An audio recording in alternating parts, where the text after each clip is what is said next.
Is the second of a four-part series we're calling Living the Life. And last Sunday, it was about showing up to our very real lives, even when it's hard. Today, it's about paying attention. It occurs to me that paying attention is basically the same thing as being fully awake. So I want to use waking and sleeping in the same vein as paying attention. Let me ask you this question. Do you think it's possible that we can be physically awake and spiritually asleep? The Bible would agree with you. The Bible uses sleeping and waking as a metaphor for our relationship with God and all creation. And I am here to share with you the power of my story, of my waking up. This is less of a sermon, my friends, more of a witness, because prior to February 19th, 2022, I was mostly asleep. On the morning of January 24th, 2022, I drove east from Bend, Oregon, for what would be a month of driving, camping, visiting family and friends. The trip was over, and it was time for me to leave Ohio for the 5-day trip home the morning of Tuesday, February 15th. I was somewhere west of Indianapolis, and I got this crazy idea of to go and visit and drive all the way through and see my wife, Kim. Kim was scheduled to fly to Seattle early Thursday morning to visit our daughter and family. And so what if I drove straight through to surprise her before she left? Could I actually do it? I mean, tears spilled from my eyes as I contemplated my love for her and this wild idea.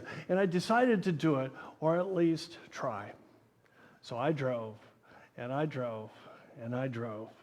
Along the way, I stopped for 3 30-minute nap breaks when I got sleepy.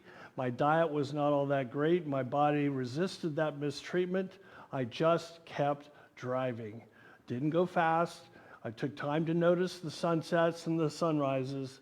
And when darkness arrived or big city traffic threatened to overwhelm me, I employed one of my favorite spiritual practices. I smiled. That's right, I smiled. And every time God showed up to fill my anxious heart with peace. I thought I was not going to make it when I hit snow in Wyoming. 5 hours of snowy driving, and every town up ahead was reporting snow showers, but I just kept driving. Kim ruined the surprise when she checked my Google Map location. She could see my little blue dot was moving in Utah and wondered why I had come so far, so I had to tell her. Well, honey, if anyone ever asks you if your husband did something crazy for love, you can tell them that he drove 2,300 miles in 46 hours so he could see you before you trip. Actually, I was glad she did find out because I did not know how I was going to sneak into our house with her asleep in bed without scaring the bejeebers out of her. The word of my endeavor reached our 4 children. I was in Boise Thursday night when the phone rang. My youngest son, Jeremy, was with a friend in Anchorage when he said, I need to call my old man. He's doing this crazy drive across the country. So Jeremy called, and we talked about the Super Bowl, where he was a Rams fan, and I'm a Bengals fan, and they had just played, and the Rams had just won. I would be taking him out to a fancy restaurant for dinner the next time we got together. It was friendly banter, the kind that bonds, connects a father and a son. And when it was time to end our conversation, I said, I love you, son. And he said, I love you, Dad. It would be the last words we ever said to each other. On Friday, February 19th, my phone woke me from a deep sleep at 2:29 a.m. This is Providence Medical Center in Anchorage, Alaska. Is this David Beckett, the father of Jeremy Beckett? And it was the call that every parent dreads. And instantly my mouth went dry, my chest tightened. Jeremy had been transported to the hospital after he collapsed while driving home that night. He was experiencing an IVM, an intravenous malformation in his brain. Blood vessels had burst in his brain. I called Kim, who was in Seattle watching two grandkids while their parents, Jenny and Aaron, were in Los Angeles. Normally she doesn't keep her phone by her bedside, but tonight she did, and she answered. Our daughter Lauren lives in Salem, Oregon, with her husband Rob and their two children. And Jeremy's brother Ryan was in Italy. And I remember rushing around the house, crying out to God. I made plane reservations to Anchorage and flew out of the house to drive from Bend to Redmond, about a half hour to the airport to catch a 6 a.m. flight to Seattle. And in the darkness and internal distress, I missed a turn. And I thought to myself, I'm going to miss that flight. I pressed the accelerator and I was going really fast on Highway 97. Upon arriving at the airport, I couldn't find a parking spot close to the terminal. I had to park literally the furthest spot away from the terminal, running as quickly as I could. I got to the ticket desk, and that's when I learned that my reservation didn't register in the system. I had no ticket to Seattle or Anchorage. Nearly in tears at this point, I told the agent my son was dying. I had to get to Anchorage. She was not particularly compassionate. At least she was able to get me on that plane to Seattle.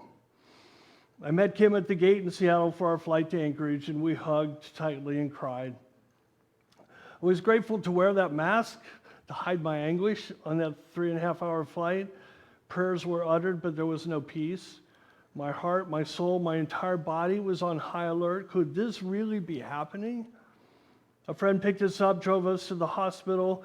With trembling bodies and frightened hearts, we entered his room in ICU, and there lay our son, hooked up to all kinds of machines. We could imagine he was simply sleeping. Wake up, Jeremy. We didn't know it then, but he was already gone. That was evident when the neurosurgeon showed us the MRI scans of his brain. And so the next several days were spent at his bedside. His family and friends came to say goodbye. And here is where the toilet story happens. Okay, speaking of getting a dry mouth, got one now.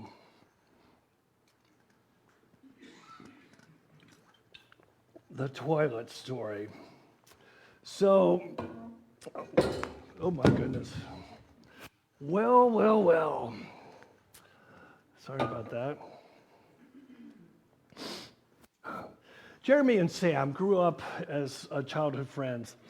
Sam was a big Samoan guy, and so he and Sam were visiting us in Bend. I hate to say this in church, but you need to know that my sons, throughout their lives, had used too much toilet paper, clog-am toilets, okay? They have a history of doing that. So we were downstairs when, sure enough, water began leaking through the ceiling. Sure enough, the toilet had overflowed. We cleaned it up, assessed the damage. It cost us $400 to repair. Jeremy gladly paid it. Fast forward to Jeremy's ICU room, where Sam is crying big tears as he bids goodbye to his childhood friend. And that's when I learned that it was Sam who plugged up the toilet 5 years earlier. Jeremy took full responsibility, paid for the damage, and never said a word to me. So when I say that my son inspires me to be a better person, this is what I'm talking about. I want to be this kind of generous and loyal person. In the midst of all of this pain and grief, I want to share some good news. It's the same good news of the gospel of Jesus Christ we hear each week in this sacred space. It is good news because each one of our family members has experienced resurrection. It's good news because I am trying to stop pretending to be someone I'm not. This is my coming out story. My therapist brother once told me, grief expands the cracks in a family system.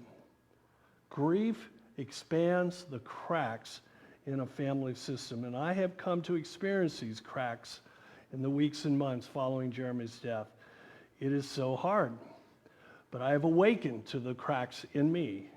I am finally and fully paying attention. Our family began gathering every Sunday on Zoom to talk about our grief journeys. I can't explain it, but suddenly we needed to talk with each other about ways that we had wounded each other in years past. And guess who was the chief target? Me. I had spent decades investing lots of energy into avoiding criticism. And Jeremy's death proved to be a major turning point in our lives. We were not going to live ingenuous lives anymore. It was time to wake up, to feel the pain of how we had treated each other.